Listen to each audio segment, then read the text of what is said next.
Question number 3 in the name of Deputy Maureen O'Sullivan. Minister. Thank you. Numbers 14 to 17 Moore Street are the subject of a preservation order under the National Monuments Act. The effect of the preservation order is that any works affecting these properties require the consent of the Minister for Arts, Heritage and the Gaeltacht under Section 14 of the National Monuments Act 1930 as amended. The landowner's application to my department for consent to proposals that include the provision of a commemorative centre to the 1916 Rising and its leaders on the National Monument site has been examined. As part of the consent process, the applicant was asked by my department to provide an environmental impact statement in relation to the proposals for the National Monument site. The public consultation period in relation to the environmental impact statement was extended because of the requirement for the applicant to publish a fresh public notice when the original notice was found to be deficient. The extended period ended yesterday. Following completion of the consultation procedures, I now intend to proceed as quickly as possible to undertake a formal environmental impact assessment, including consideration of the submissions received, and then to make a decision on the consent application itself. My function in relation to the upkeep or maintenance of the monument, which is privately owned, is confined to considering any related proposals by the owners for which my consent must be sought under the National Monuments Acts. The monument building are included in the record of protected structures maintained by Dublin City Council under the Planning Acts, which gives the City Council specific powers of intervention that are not available to me.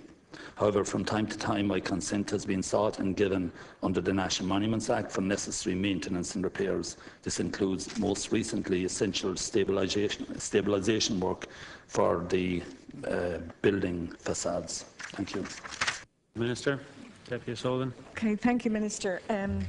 Okay, I know 14 to 17 are the National Monument, and they're only still standing just by the skin of their teeth.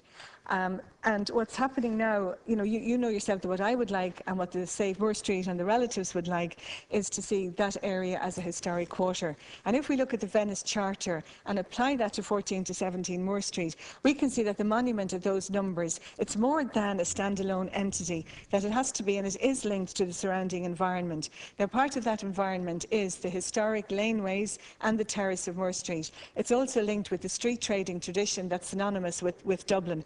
It's also linked with the businesses there, and it's interesting that there is a new and expanding restaurant business there, the Paris Bakery along Moore Street, which is doing extremely well.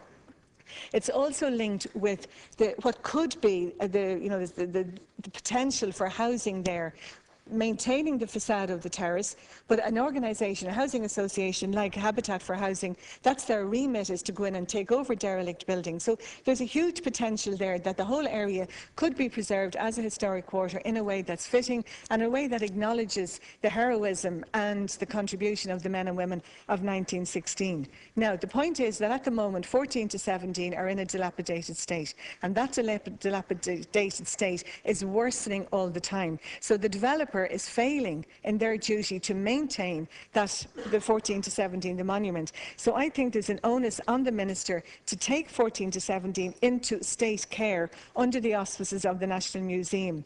There are calls for an independent assessment of the site. This has been going on for a while.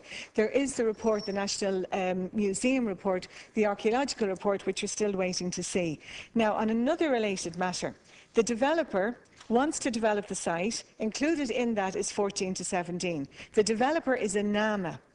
So have you any discussions, or are you planning to have discussions with the Minister for Finance? Because how can we find out about the NAMA accounts? I've been trying to find out what have they applied for.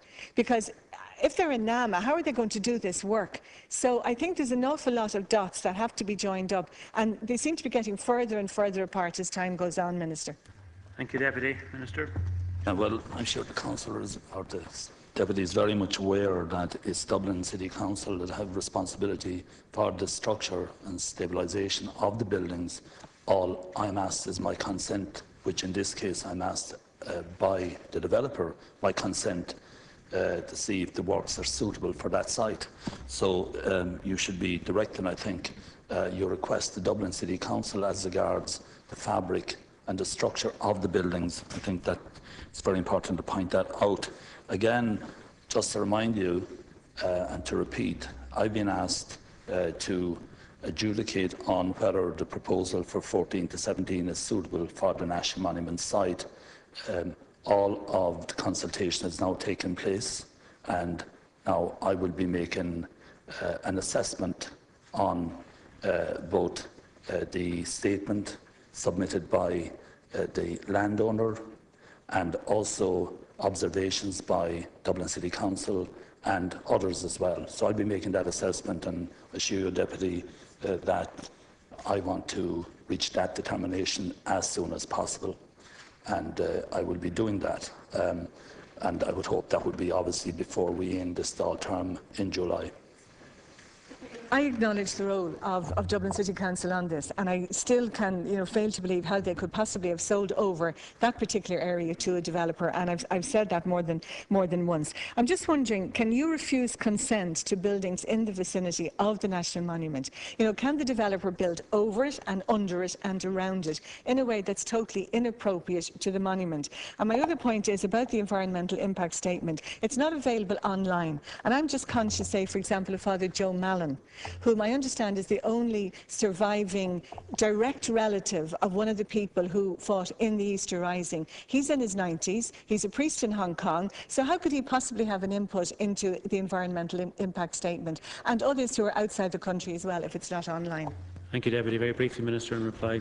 Well, certainly this was made available to Dublin City Council and also my own department, so it was available to people, and I'm sure that could have been delivered onto him through post or express mail. But the fact is that consultations are over now, and it's now time to make up a decision, and I'm prepared to do that as soon as possible.